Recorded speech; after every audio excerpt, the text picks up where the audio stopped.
I'm Polly Bath. I speak in schools throughout the country, helping to manage and change difficult classroom behavior that interrupts instruction. Today, I'm going to answer one of your questions. I have so much curriculum to get through, but frankly, my students have such poor social and emotional skills, they're not ready to learn. What should I do? I always say, you don't get rigor without relationships, and you can't bloom till you Maslow.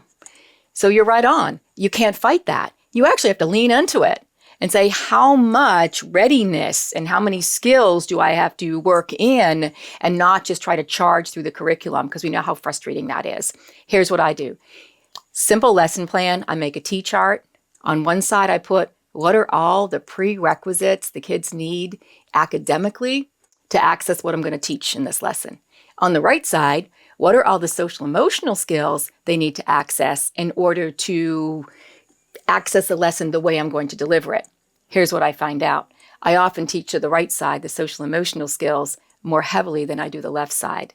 So the way you're going to deliver it, is it groups? Is it independence? What is it? What are the skills you might have to front load and coach throughout that lesson so that you don't just get stuck trying to drive through the curriculum? So don't fight it. Lean into it. Don't forget to like, subscribe, hit the bell for notifications, watch these videos, and if you've got questions for future videos, include them in the comments below.